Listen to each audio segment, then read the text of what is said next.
Yeah, I was about 35 weeks pregnant, and my doctor told me that she had flipped around and that she was breech. So when you have a breech baby, they're obviously upside down where their head is up instead of down.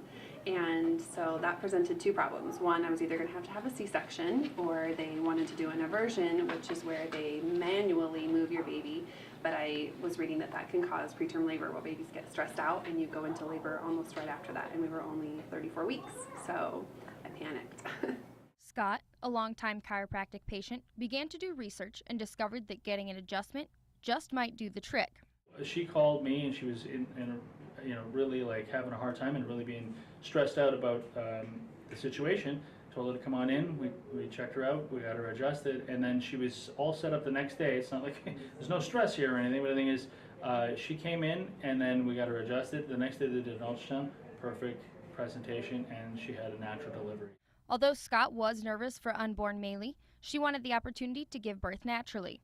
She expected at least a little pain, especially knowing the only other options would be highly invasive and require anesthetics. I was a nervous wreck. We had a stillborn actually before, between our oldest and our second child, so I was really nervous. Anytime any doctor tells you that there's some kind of a problem, you get nervous. And I'd never had a C-section. I really did not want to bring my daughter into the world that way, so I was very hopeful that it would work, and I anticipated good things, but I really didn't know what to expect, so I was elated that it worked.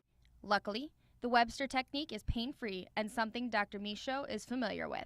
Something I do is called the Webster technique, and there's, and we're currently learning more to get my diplomat in pediatrics, where we like to help. I like to help pregnant moms to have beautiful deliveries, and then help babies right from the get-go. So, because bent is the twig, as grows the tree. The Scott family is now rejoicing over the addition of their beautiful daughter, but Renee was left with just one regret.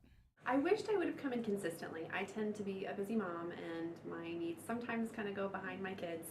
And if I would have come in and I would have been consistent with my care and seen Dr. Michaud on a more regular basis, Maylee probably wouldn't have flipped. So if I would have gotten consistent care, I don't think we would have had that issue to begin with.